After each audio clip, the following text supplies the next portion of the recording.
Hello everyone, class 8 maths zone exercise 1.1 question number second fill in the blanks. आपको box दिया गया है जो कि खाली स्थान के रूप में एक्सप्रेस किया गया है, उसमें आपको फिलअप कर देना है less than, greater than and is equal to से। क्लियर है? और ये लेस देन ग्रेटर देन का सिंबल यदि आपको कन्फ्यूज़न देता है तो आप ऐसे समझ सकते हैं कि यदि दो रेशनल नंबर्स या होल नंबर्स या नेचुरल नंबर के बीच कंपैरिजन करते हैं तो लेफ़्ट साइड का यानी जिस साइड का नंबर बड़ा होता है, इंटीजर बड़ा होता है, उसी साइड फेस करके उसका सिंबल यूज़ कर देते हैं। क्लियर है?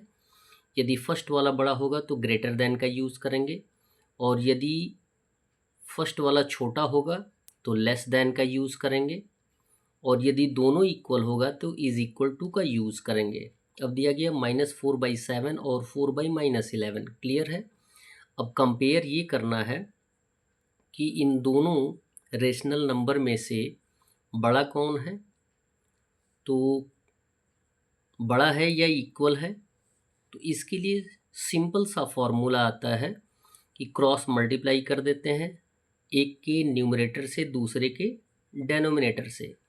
तो -4 इंटू -11, और फिर दूसरे के न्यूमरेटर से पहले वाले के डेनोमिनेटर से मल्टीप्लाई कर देते हैं, तो 4 इंटू 7 मल्टीप्लाई करेंगे। -4 इंटू -11 44 आ जाएगा, 4 इंटू 7 हो जाएगा 28। जाहिर सी बात 44 ग्रेटर है, इट मीन्स -4/7 बड़ा है, तो उसके तरफ फेस करके हम ग्रेटर देन का यूज़ कर देंगे। बी दिया गया है द एब्सोल्यूट वैल्यू ऑफ -16/-19। आपसे पूछा जा रहा है कि -16 और -19 का एब्सोल्यूट वैल्यू क्या होगा। तो ये ऑलरेडी आपको बताया जाता है कि किसी भी नेगेटिव या पॉजिटिव इंटीजर का जो एब्सोल्यूट वैल्यू होता है वह हमेशा पॉजिटिव ही होता है। यहाँ पे ऑलरेडी पॉजिटिव है, क्योंकि माइनस से माइनस को हम रिड्यूस कर देंगे तो ये पॉजिटिव हो जाएगा 16/19। पॉजिटिव हो या नेगेटिव हो, एब्सोल्यूट वैल्यू हमेशा पॉजिटिव ही होता है, तो आंसर आ जाएगा 16/19। क्वेश्चन नंबर फर्स्ट सी दिया गया है the rational numbers whose absolute values is 11/13। यानी उन रेशनल नंबर्स को आपको बताना है जिनका एब्सोल्यूट वैल्यू 11/13 होगा। तो मैंने आपको बताया है कि किसी भी इंटीजर का एब्सोल्यूट वैल्यू पॉजिटिव होता है। इट मीन्स चाहे वो नेगेटिव हो चाहे वो पॉजिटिव हो। तो इसमें ढेर सारे एक्सप्रेशंस आप दे सकते हैं। -11/13 का भी एब्सोल्यूट वैल्यू 11/13 होगा, -11/-13 का भी 11/13 होगा, 11/13 का भी 11/13 ही होगा, और 11/-13 का भी एब्सोल्यूट वैल्यू क्या होगा, 11/13 होगा। क्लियर है? क्वेश्चन नंबर डी है the rational number which is neither positive nor negative. यानी वह रेशनल नंबर बताइए जो कि न तो नेगेटिव होता है और न ही पॉजिटिव होता है, और वो रेशनल नंबर है ज़ीरो।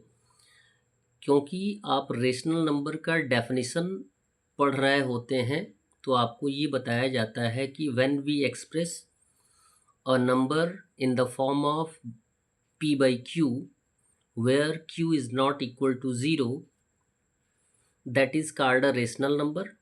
क्लियर है? यानी 0/1 हम लिख सकते हैं, इसलिए 0 को हम as a rational number count कर रहे हैं, तो आंसर के रूप में क्या आएगा, 0 आएगा। यानी 0 न तो पॉजिटिव होता है और न ही नेगेटिव होता है। ई दिया गया 7/-8 expressed as a rational number with denominator 24।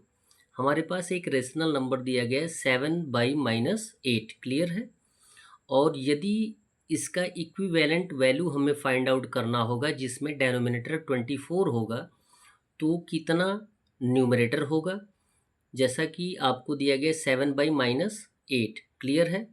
Denominator कितना लाना है, हमें 24 लाना है। तो 8 का टेबल कितने टाइम पढ़ेंगे कि 24 आएगा? 3 टाइम्स। इट मीन्स न्यूमरेटर और डेनोमिनेटर में दोनों में हमें 3 से मल्टीप्लाई कर देना है। लेकिन आपको ये सोचना है कि यहाँ पे डेनोमिनेटर क्या है? नेगेटिव है, जिसको कि हमें मल्टीप्लाई करके पॉजिटिव बनाना है। तो हम नेगेटिव इंटीजर से ही मल्टीप्लाई करेंगे, क्योंकि माइनस इंटू माइनस क्या होता है? प्लस होता है। तो -8 इंटू -3 हो जाएगा 24, और यहाँ पे प्लस इंटू माइनस क्या हो जाएगा? माइनस हो जाएगा, यानी 7 3 ज़ा 21। इट मीन्स हमारा आंसर आ जाएगा -21/24। That's all. वीडियो को लाइक करें और चैनल को सब्सक्राइब करें। धन्यवाद।